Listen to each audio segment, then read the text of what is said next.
see the notice from NATO about this being the last 82 unit. Yeah.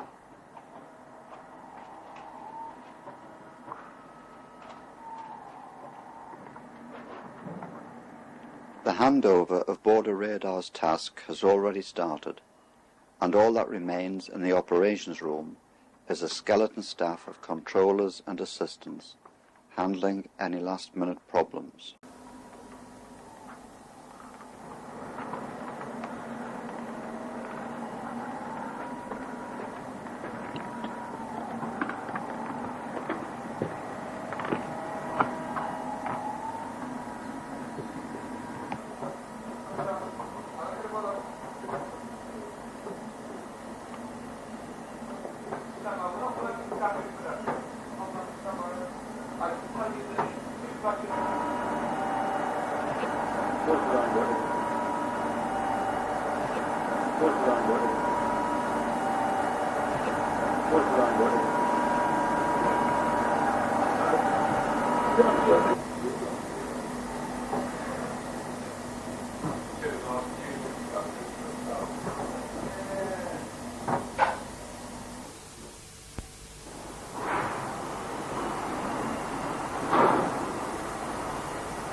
Meanwhile, in the radar office, equipment used to supply information to the consoles in the operations room has to remain fully operational up to the last minute.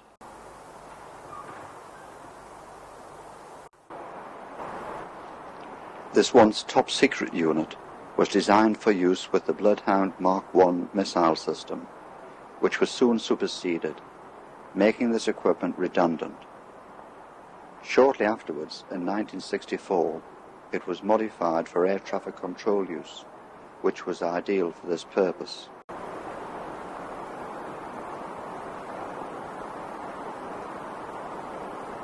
Okay. Most of the equipment in this radar office has been in operation for the past 27 years, providing information to displays in the operations room above for air traffic control use.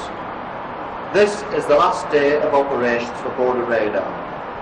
Tomorrow, the equipment will be switched off and recovery will begin.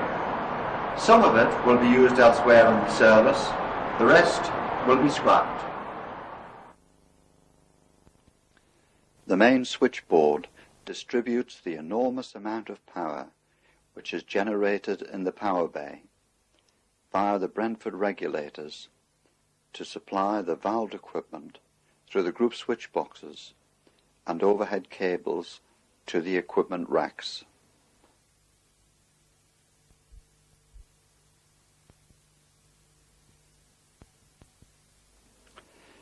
This equipment, although antiquated now, proved to be extremely reliable, which allowed the 3 Type 82 ATCRUs to remain operational well past their expected life.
In 1982, this 5-bay rack replaced most of the old valve equipment and enabled the radar unit to carry on functioning well past its original time.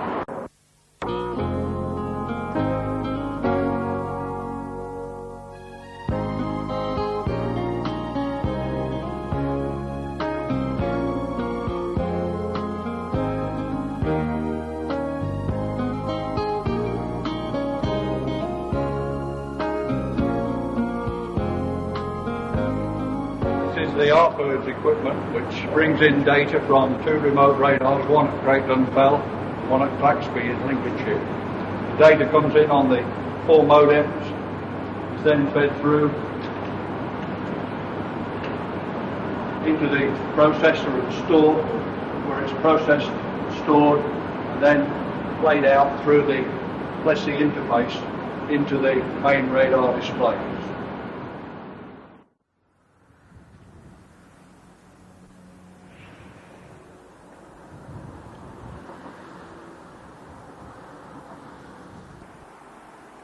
From the road.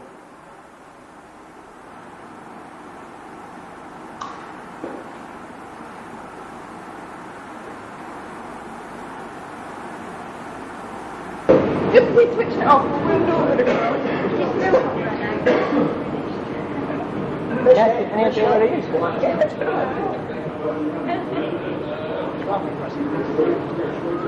Aston Speed. Ladies and gentlemen, it is indeed a very sad occasion that we're witnessing yet again, because I'm going to turn the kit off.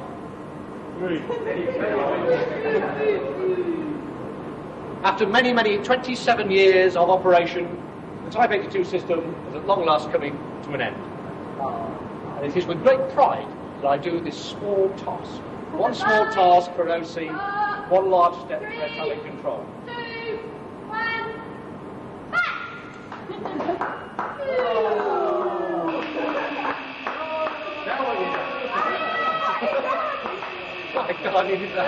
Now on BBC One, Look East with Penny Buston and Claire Bishop.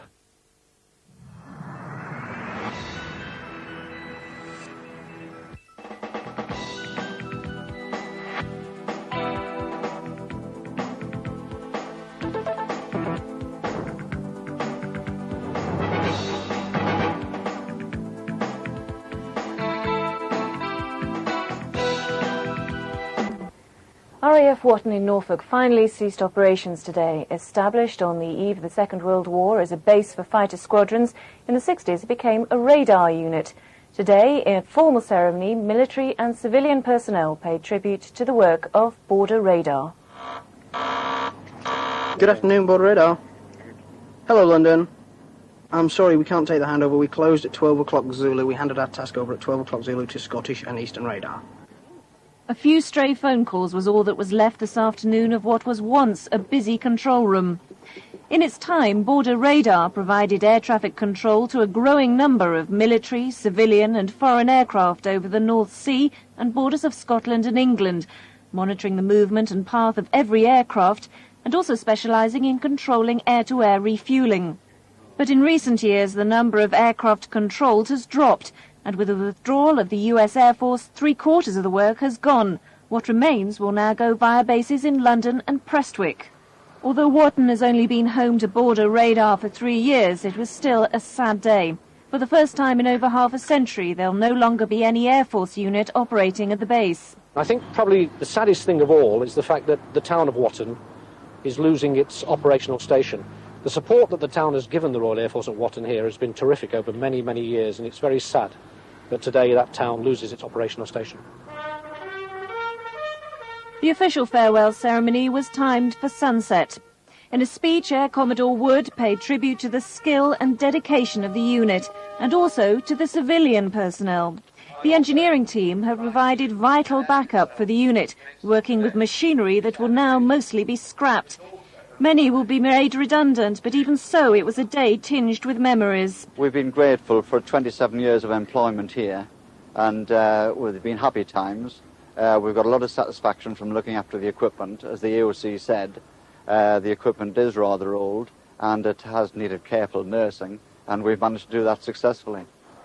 RAF Watton's long and checkered history will no doubt live on, and as dusk fell, four Canberras said a poignant farewell.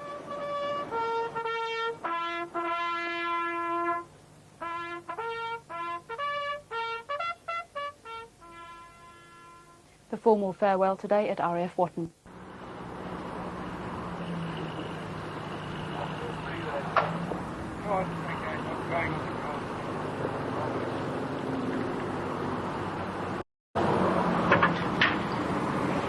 Take him on the concrete as well. Once they get on the concrete.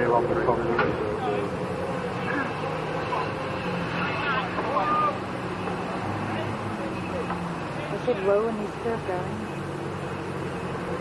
There's easily there. I think we should take it up the road as it is, don't you? An Aircraft Preservation Society have purchased this Meteor aeroplane, which has acted as a gate guard since it ceased to fly more than 20 years ago. With its wings removed and a police escort, it is taken to a hangar down at RAF Watton for complete dismantling before transportation. It is hoped that in about 5 years' time it will be flying once again.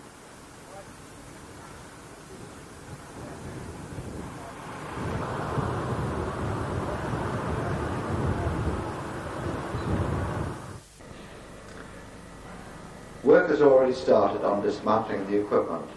Regrettably, 50% of the airwork staff have been made redundant, and all except one of the RAF personnel has left. It is now up to the remaining airwork staff to recover the equipment for use elsewhere in the service and for scrap. The deadline for this task is the 31st of March.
Okay,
present heading, that's the road heading of 300, 300.